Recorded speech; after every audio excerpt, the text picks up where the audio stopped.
Thank you very much for having me invited to this Congress.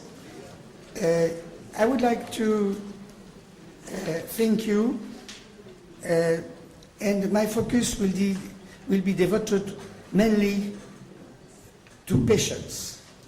I think that we can speak as scientists, as physicians, but it is more important to investigate patients with disease in order to understand what is the disease and to treat the patients. This is what we have done based on a series of several hundred patients.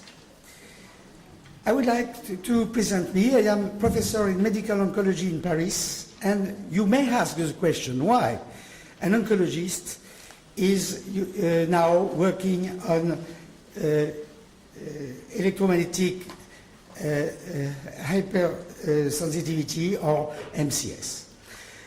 This is due to the fact that, as you know now, HHS is recognized, radio frequencies are recognized as possible carcinogenic. That means this is classified by WHO according to the group 2B. And we have contributed to this new approach of WHO by notably by working on the relationship between electromagnetic fields and cancer. And we have published 2 papers with Lennart Hardel in Sweden, trying to explaining what could be the mechanism of electromagnetic fields in inducing cancer. And now we are working very hard on electromagnetic field intolerance and chemical intolerance. And I would like to my message could be first 7 points, which will sum up all what I want to say to you. First, in our series, this is probably the most important series of patients which have been examined, not only questionnaire, and a telephone call, but examined clinically. This is probably the most important series worldwide. And what I have to say to you today is based on examination of these patients.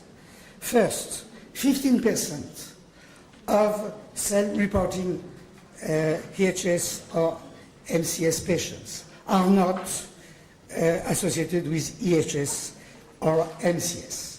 This is false positive because we found other diseases which could explain the clinical symptoms. So we have to as physicians, we have to be very careful when we make the diagnosis of EHS or MCS. Second point, we found biomarkers which now allow us to make objective diagnosis of EHS and MCS. The point number 3, which is very important, MCS and EHS are probably the same clinical entities, the same biological entities. And number 4, it is a working hypothesis, still a working hypothesis, but we feel that both entities are, associated with what we can say a limbic syndrome. What is very important in MCS is that, this is a disease of the olfactive nerve, and the olfactive nerve is connected to the rhinencephale, which is not the hemisphere, the cerebral hemisphere. This is an old structure, an old brain structure, which is, in the lower part of the brain. And this structure is associated with the limbic system. And the limbic system has been described by Broca in France in more than 1 century ago. And this structure is very important. Unfortunately, when we check in the neurological books, medical books in the US or in Great Britain or in France, nothing is done, nothing is written about limbic system. Limbic system has been forgotten from neurobiologists at the moment. And this is very important. Point number 5. Following what Ernesto Burgio said to you, I think that we have to clearly distinguish inflammation from immunological response. For example, the fetus is not able to mount an immunological response, but it is able to mount an inflammatory response. This is very important to us. And we are now with chronic disorders. We are dealing mostly on chronic inflammatory disorders. This is very important to understand that. Immunology is probably involved in some diseases, but cannot, explain all the diseases. Point number 6. This is very important to understand what are MCS and EHS. We have to distinguish 3 biological entities, which are very often confused by patients and by physicians, even by researchers. First, intolerance. Intolerance, it is the clinical symptoms and the biological symptoms. But intolerance is not susceptibility. Susceptibility is why some people are associated with EHS, develop EHS, and some people develop MCS. And for susceptibilities, as I will show you, we have two ways to understand why, for example, MCS as well as EHS is mostly a disease of women. This is very important to consider. And finally, the third entity, which is very important also, is how to explain hypersensitivity for MCS and for EHS. And we have 2 criteria for that, but we have not to confuse intolerance, susceptibility, and hypersensitivity. This is what I would like to show you now. This is, only to show you that since several years, we have developed many different electromagnetic sources. A very important message also is to distinguish electric fields from electromagnetic fields. And there's some confusion now. We are dealing with electromagnetic fields and mostly magnetic fields. Because, the treatment is not similar and the protection is not similar when we consider electric fields and electromagnetic or magnetic fields. So this is what I said to you. Unfortunately, it is in French. It is to distinguish intolerance, susceptibility, and sensitivity. And for sensitivity, there is 2 criteria to define hypersensitivity. The first criteria is to say that there is a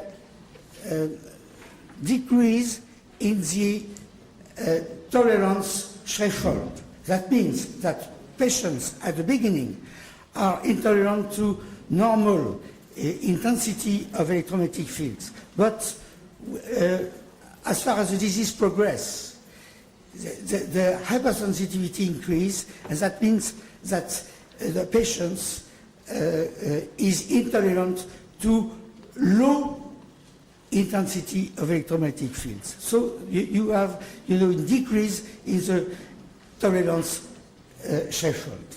And the second criterion is that at the beginning the patient is intolerant to one frequency, low, extremely low, or radio frequency.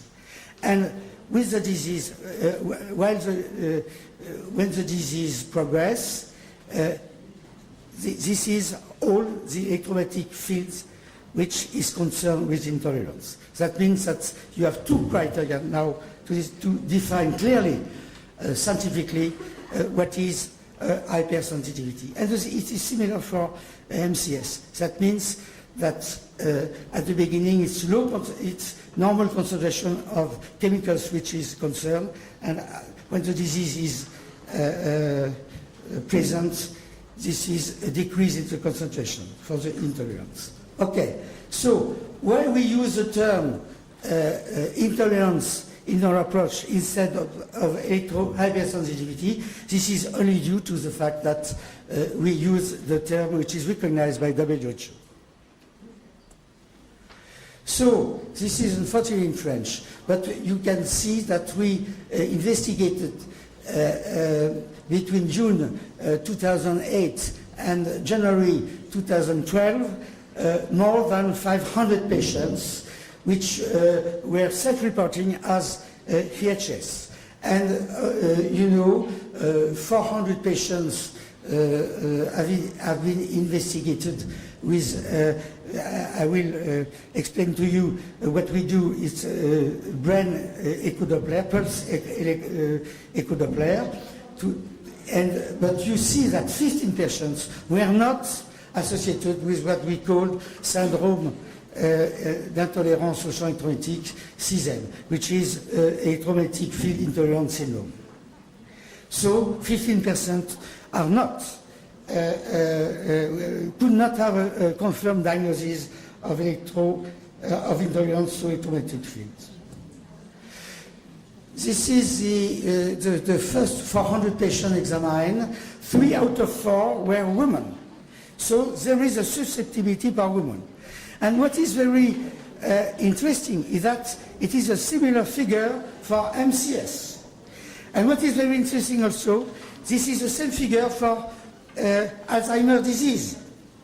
And what we have to stress now is that electro-hypersensitivity or electrolytic intolerance is, as far as I can understand now, a pre-Alzheimer's disease. Scusi un attimo, si sente tanto brusio e da qui veramente, se poteste interrompere un pochino almeno fino a quando finiscono queste relazioni, grazie. What about the cause of electromagnetic field intolerance? People say usually that this is due to mast cell, to electromagnetic mast cells. This is not true. More than 50% of the patients in our series were associated with an abuse of mobile or DEC or DCT or some telephone without it's okay. Okay. So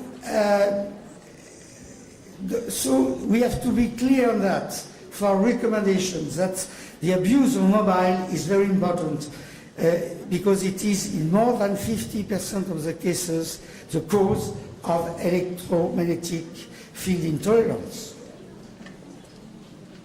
So we describe 3 phases of the disease. I don't want to stress too much on that because this is well known, but there is some chronological sequences